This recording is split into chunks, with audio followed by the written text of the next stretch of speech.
Major funding for KPBS Evening Edition has been made possible in part by Bill Howe Family of Companies, providing San Diego with plumbing, heating, and air restoration, flood and remodeling services for over 40 years. Call 1-800-BILL-HOWE or visit BillHowe.com. And by the Conrad Trebas Foundation, Darlene Marco Shiley, and by the following.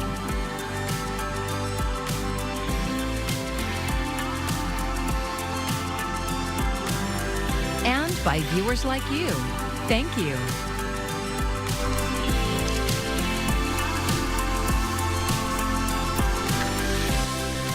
You can't love your country only when you win. A message from President Joe Biden following Vice President Kamala Harris's loss to President-elect Donald Trump. Thank you for joining us. I'm Maya Trabulsi. President Biden promised an orderly transfer of power during an address to the nation from the White House Rose Garden today. Here's our Washington correspondent Julie Benbrook with the key takeaways.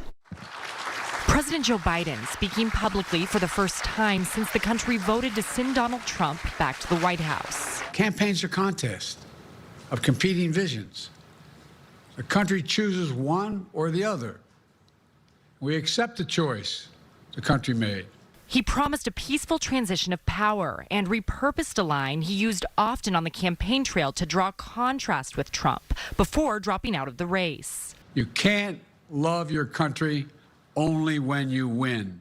Biden emphasized the integrity of the American electoral system, something Trump repeatedly questioned in the aftermath of the 2020 election, spreading false claims about voter fraud and launching a series of legal challenges in swing states. It is honest, it is fair, and it is transparent.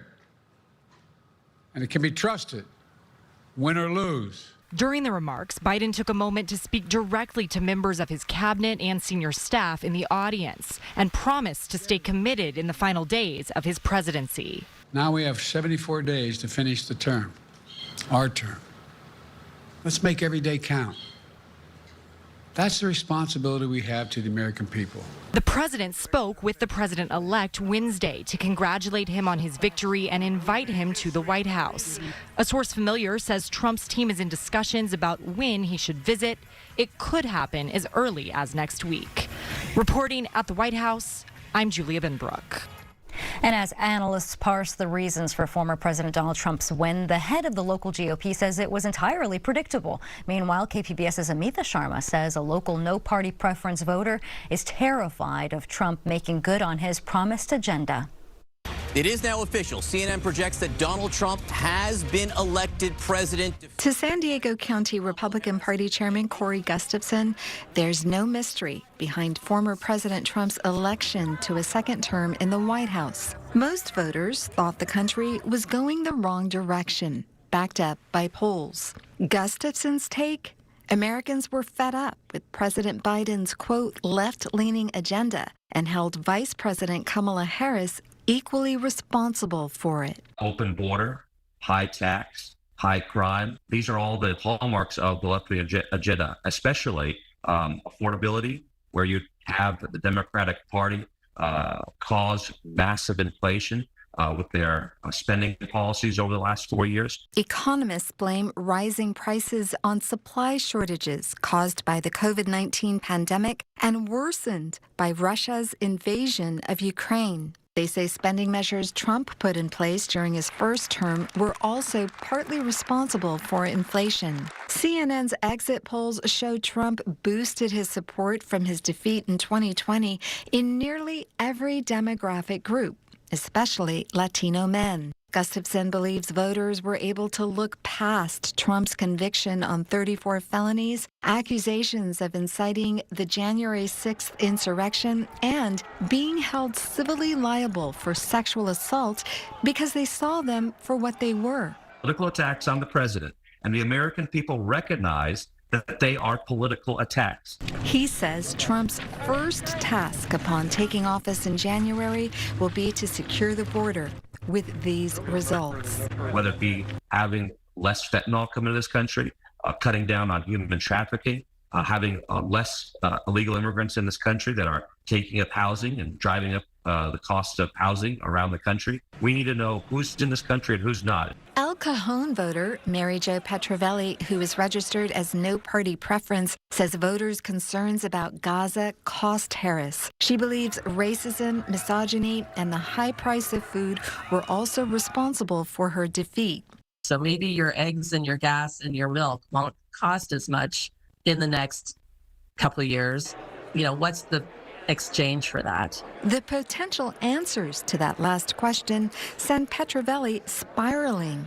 What will happen if in fact the Department of Education is eliminated? What's going to happen to our public health systems? What happens if a vaccine mandate is lifted? Look at preventable disease, measles, mumps, polio even. What's going to happen in our public health system? What about the free press? It has been a hallmark of our nation since the beginning, and that has been named as an enemy of the people. Petrovelli says the what-ifs have proven exhausting and terrifying, so she has switched her focus. She's cleaning her house and getting out her Christmas decorations. Amita Sharma, KPBS News. Parts of the county are under a red flag warning until Friday, leading to elevated fire weather conditions. San Diego Gas and Electric on Tuesday notified almost 25,000 customers in the backcountry that it may turn off power because of the wildfire risk. Some businesses, like this one in Oak Springs, say they can't operate as usual and are losing thousands of dollars worth of merchandise like ice cream and beverages. Just take a few customers that we can and start shopping for new product. Horrible, it's dark in there. Our cooler, everything's going bad because we don't have power. And SDG&E has activated its Emergency Operations Center to monitor conditions 24/7. Well, tonight we'll see temperatures cool down to the mid-40s, staying mostly clear, but more importantly, we're going to start to see those Santa Ana winds die down, and along with that, the fire threat will diminish. I'll tell you what to expect as we head towards the weekend coming up. San Diego's Commission on Police Practices voted to send its final recommendations for vehicle pursuits last night. KPBS reporter Katie Heisen says they're hoping to save lives. This summer, the Commission suggested limiting vehicle pursuits to violent felonies. Their final recommendations say police shouldn't start pursuits for violations that don't threaten public safety, but allow them for some misdemeanors and other felonies. The Commission believes it could still make a big impact. They found infractions are the reason for the majority of high-speed chases, especially for Black and Latino San Diegans, including one that killed a 4-year-old and an 8-year-old in December. Gloria Tran is the chair. The horrific accident that took the lives of little Mason and Malachi was initiated due to a non-working headlight, according to published reports, because we've never been able to get a straight story on what started it, and that was just awful. The recommendation changes come after public opposition by the Police Officers Association. Tran says the commission hasn't spoken with the union. We reached out to them again to see if they wanted to do a sit-down. Unfortunately, it was right before the other tragic accident. 3 more people, including an officer, have died in car chases by San Diego police since the commission began debating the policy. Chief Scott Wall has 60 days to respond. Katie Heisen, KPBS News. A Japanese helicopter carrier off the San Diego coast has successfully shown that it can operate with F-35 fighters. KPBS military reporter Andrew Dyer was there and says it's an important milestone in Japan's controversial military expansion. A U.S. Marine F-35B fighter takes off from the Japanese Maritime Self-Defense Force carrier Kaga Wednesday. It's part of a test squadron and the last flight of sea trials for the ship. Marine pilot Major Zach Laser says Japan will begin flying its own F-35s next year. We will be able to provide recommendations to the government of Japan on how to safely operate the F-35B off of their Izumo-class multi-purpose destroyers in the future. Laser calls the Kaga a destroyer, and technically it is. But in practice, it's a helicopter carrier. And when fighters begin launching from its flight deck, it will become, in practice, an aircraft carrier. Japan's post-war constitution prohibits the country from operating offensive weapons like attack carriers, and its recent military expansion has drawn criticism. Vice Admiral Goka Yoshihiro is the commander of Japan's fleet escort force. He says the strategy is to better integrate with allies like the United States for defense in the Indo-Pacific region. He spoke to reporters through a translator. For the security of democracies, which we make much on, and which will result in the deterrence. U.S. Navy sailors from the amphibious assault ship USS Essex are on board the Kaga to help with F-35 flight ops. Petty Officer 3rd Class Maritza Valdez Sanchez has been working on the Kaga for the last few weeks. The ship is definitely different. The food is so much different as well. The way they, like the type of food they have here is so much different from the Essex or any ships. The berthings as well, they're the same similarities, but they're very different. They have a hot tub here. The Kaga and its crew of 350 sailors will pull into San Diego for a little time off before heading back to Japan. Andrew Dyer, KPBS News. 3 years ago, Amazon opened a fulfillment center in one of Tijuana's poorest neighborhoods. Residents hoped the company would make big investments in the community. Well, KPBS reporter Gustavo Solis says those expectations remain largely unfulfilled. The photos were jarring. A shiny new Amazon warehouse right in the middle of a Tijuana shantytown. The images went viral and sparked a heated debate about global inequality. The local business community in Tijuana praised the new September 2021 edition, calling it a welcome boost to the economy. And Amazon at the time issued a statement saying the company feels, quote, great responsibility toward communities where we operate, end quote. Now, the company wasn't specific about what it meant by great responsibility. Yet, residents of the neighborhood, known as Nueva Esperanza, hoped that Amazon would make investments to improve their quality of life. But 3 years later, they say that little has changed. No hay luz regular, no hay agua, no hay drenajes. Marley Trinidad Mejilla lives in Nueva Esperanza. She says the community still lacks paved roads, drinkable water, and a functional storm drain system. Mejilla is among many who came to the community in recent decades looking for a new start. Es una nueva oportunidad de vida, un nuevo comienzo. Mejilla earns 2,000 pesos a week as a janitor, working for a factory in the same business park as the Amazon Fulfillment Center. That comes out to about $100 a week, almost twice as much as what she used to earn in Chiapas, Mexico's southernmost state. She knows that her corporate neighbors earn billions of dollars a year and thinks that they should reinvest more of that money into the neighborhood. Las empresas pues ganan mucho dinero y la verdad no apoyan a la colonia. The juxtaposition of one of the richest companies in the world setting up shop amid such poverty was also striking to Teddy Cruz. He's the director of urban research at UC San Diego's Center on Global Justice. That photo of the Amazon, big warehouse next to this very precarious informal settlement was very dramatic. Amazon is hardly the first corporate superpower to establish operations in Mexico. Tijuana is home to hundreds of light industrial facilities called maquiladoras that have opened since 1994. That's when Congress ratified the North American Free Trade Agreement, known as NAFTA. But Cruz says that the viral photo kick-started an important conversation about corporate responsibility. By that I mean as these epicenters of wealth that generate so much revenue and so much profit, can there be some level of co-responsibility to invest in the communities ultimately from which they are getting their own labor? In Nueva Esperanza, the neighborhood's only school also serves as a local community hub. Maria Patricia Chavez is the director. Esta es nuestra escuela primaria, Escuela Nueva Esperanza. The school opened 5 years ago with just 10 students. The first classrooms were built from plywood, 2x4s, and other scraps donated by neighborhood parents. In one building, a garage door serves as the dividing wall between two classrooms. Poco a poco varios padres, pues ellos se fueron uniendo la colonia a hacer donaciones. Today, the school has more than 200 students. And thanks to funding from a nonprofit and the Baja California state government, they also have a new classroom and a bathroom. Chavez says that this is the only indoor plumbing some of the students have regular access to. The school has also received some corporate support. Ellos vienen y trabajan, pero directamente con los niños. Ellos hicieron donación de ciertos libros para armar una biblioteca. Amazon, for example, donated books for the library, and they send people to run reading workshops for the students. In a statement, Amazon Mexico said, quote, "We understand the importance of serving the communities in which our employees live and work. It's why we've partnered with numerous local organizations in Tijuana to support important causes like literacy and health and food insecurity for residents in Nueva Esperanza," end quote.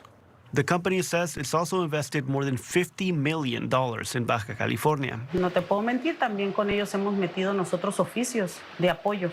Now, even though locals believe that their corporate neighbors could do more to help the neighborhood, they say that the bulk of the responsibility falls on Tijuana's government. Hace mucha falta el apoyo del gobierno aquí. Blanca Vanessa Sosa has lived in the community for years. She says lack of government investment is particularly noticeable whenever it rains. The combination of unpaved roads and the lack of drainage create a river of mud through the entire neighborhood. Se hace un desastre con las lluvias. Para la escuela hay veces que vienen los niños, hay veces que no, porque no se puede salir por el lodo. She says everything shuts down during storms. Tijuana's former mayor, Monserrat Caballero, declined an interview request. Tijuana's new mayor, Ismael Burgueño, could not be reached for comment. Gustavo Solis, KPBS News. California law requires the state's electricity grid to get 100% of its energy from renewable resources by 2045. KPBS SciTech reporter Thomas Fudge says new research shows a path to that goal that's paved with a lot of stored energy.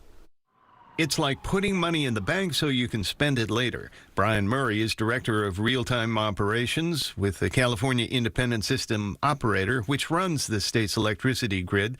He says battery storage brings to the grid a crucial element, flexibility. It's not like a steam plant that needs 10 hours to turn on. You know, batteries are essentially always on. They can be discharging and providing energy to the grid, or they can be consuming energy while they're charging. Battery storage, he says, is already a major player in the state's energy system, over 9,000 megawatts of capacity. It will become bigger as California aims to create an emission-free energy supply system by 2045. Patricia Hidalgo Gonzalez is with the Center for Energy Research at UC San Diego.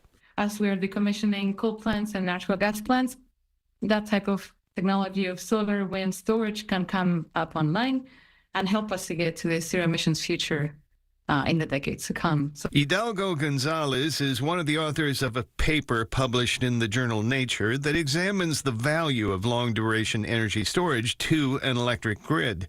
California's renewable energy sources, dominated by solar and wind, are periodic. They're not always shining or blowing. Or from noon to 2, 3 p.m., we have an excess of solar power production, and we just waste it in practice. But if we would have more storage, we could take advantage of that free electricity and store it for the hours of the evening when we have the highest demands and the highest prices of electricity. The article in Nature says a decarbonized grid with more storage capacity would decrease variability of energy supply and reduce energy prices up to 70%. Hidalgo Gonzalez says another good storage scenario is storing water power in the spring for use during a dry summer. But can we store energy for months? She says hydrogen technology can, but it has to come down in price. She hopes governments will start to mandate energy storage so we can be sure to see its benefits in the future. Thomas Fudge, KPBS. And as we know, elections can be frustrating, and sometimes the results take a while to become clear. In fact, if you go back in San Diego history, one mayoral candidate didn't bother to wait for them. He simply took office. Ken Kramer explains in this story about San Diego. Don't recognize him? Well, his name is John C. Hahn, and in 1905 he won the election. But his opponents challenged, saying he was already on the public payroll as a retired Army captain getting a pension. What happened then is a San Diego political story for the ages. Mayor-elect Sihan took a vacation to Tijuana, and so he couldn't be served with papers ordering him to appear in court. In fact, he hid out until the night before Inauguration Day, and then He broke through the door of the mayor's office at the old city hall and sat down in the executive chair. He was now Mayor Sihon, thank you very much, doing the city's business, and according to the newspaper, nobody dared challenge him. Today, there's no monument to John Sihon, but there at the corner of 5th and G is the building that was the old city hall 100 years ago. When you pass by next time, you might think of him, the mayor who broke in and literally took office. It's a true story about San Diego. And if you want to see more of Ken Kramer's stories about San Diego, he has a half hour of them every Thursday night at 8 o'clock right here on KPBS.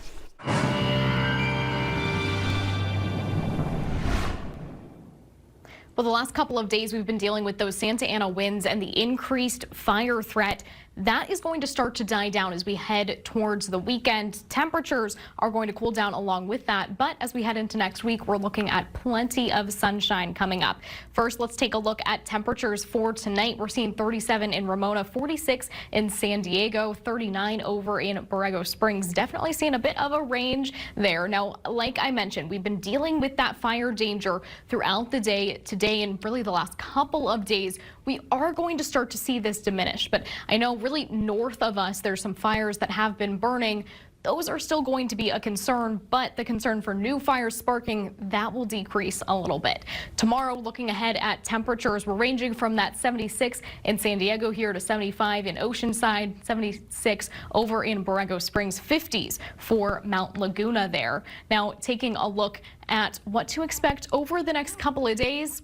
This is where the cool down comes in that I mentioned. Looking at the coast, we're ranging from 75 for your Friday, cooling down to the low 70s for the weekend, 71 for Monday and Tuesday. But like I mentioned, plenty of sunshine to enjoy really over the next 5 days. Further inland, we're starting with the 80s for Friday and Saturday, cooling down to the mid-70s by Monday and then even down into the upper 60s by the time we get to Tuesday. Taking a look at the mountains now, 50s is really the trend here. We're not seeing too much of a change. 53 for Friday, warming up actually to the mid-50s for the weekend and then bouncing back out down to 52 for your Tuesday. And taking a look at our desert 5-day outlook, we're sticking in the 70s for the most part, but take a look at what happens as we get closer to Monday. We're going to warm up to the 80s, and then we'll cool right back down to 77.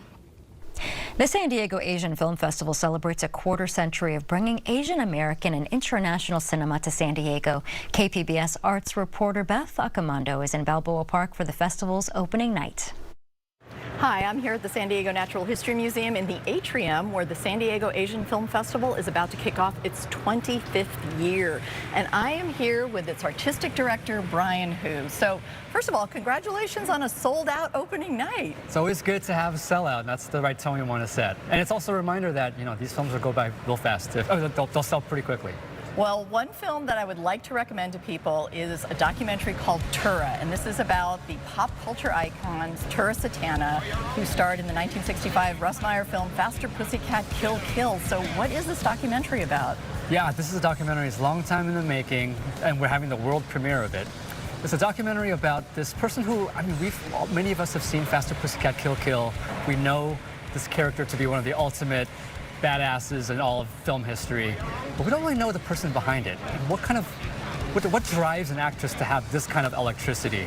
And this is the film that reveals a backstory that's just as interesting as what we see in the movie. And another documentary that you have playing at the festival is called Mistress Dispeller, and we have the producer of that film here, Maggie Lee. So this is a film about a topic that probably most Americans don't know anything about. So tell us what it is. Right, it shouldn't be surprising because a lot of Chinese people also don't know the existence of this job. So basically, Mistress Dispeller is a profession that I think only exists in China when someone's paid a ton to dispel the mistress and save the marriage, in a nutshell. Now, this would seem for a documentary filmmaker to be very complicated in terms of getting everybody's permission to sort of make this in an ethical way. So how did Elizabeth Lowe kind of work this? So basically, it is definitely one of the most nerve-wracking projects we've worked on for that reason, because we wanted to, as filmmakers, fully respect the privacy and the rights to consent of any subject that decide to participate in our film, because we fully appreciate all the risks they take participating in our film. So we actually gave them the chance to reconsent. From the very beginning, they already signed the release form, but also at the end of our final cut, we sat down and watched the whole film with every single one of them to make sure they're given the right to reconsent, to make sure they know exactly how they're presented, what story turned out to be in the final edition of our film. Yeah. And what was this process like for you? You said it took about 4 years. Yes, it was definitely a constant process of keep trying to convince more people to be on board. From the casting of Mistress Dispeller, like among all of the practitioners of this profession in China, Wang turned out to be the most charismatic in terms of personality, and also her approach to all of her clients being so empathetic, which aligns with us as filmmakers, because we did not want to malign or demonize anyone in this specific love triangle caused by the act of infidelity, although it's very often to cast a name on some of the subjects involved in this case. But basically, throughout the whole process of 4 years, we filmed 6 to 7 different cases, trying to get as much as possible deep access to every case. And some people dropped out, we totally understood and respected. And sometimes we just didn't think we got enough access to tell a very compelling and empathetic story. In the very, very end, this final case presented in the film is the one that we thought we got enough details of everybody's personal life and their personalities to really tell a good story. Okay, those are only 2 of your options out of 170 films from 35 different countries that you will have an option to see at this year's San Diego Asian Film Festival. It runs through Saturday, November 16th at multiple venues, and I guarantee you there is something for everyone. I'm Beth Accomando, KPBS News. Well, that looks like a lot of fun. You can find tonight's stories on our website, kpbs.org. Thanks for joining us. I'm Maya Trabulsi. Good night. Major funding for KPBS Evening Edition has been made possible in part by Bill Howe Family of Companies, providing San Diego with plumbing, heating, and air restoration, flood and remodeling services for over 40 years. Call 1-800-BILL-HOWE or visit billhowe.com. And by the Conrad Prebys Foundation, Darlene Marcos Shiley, and by the following: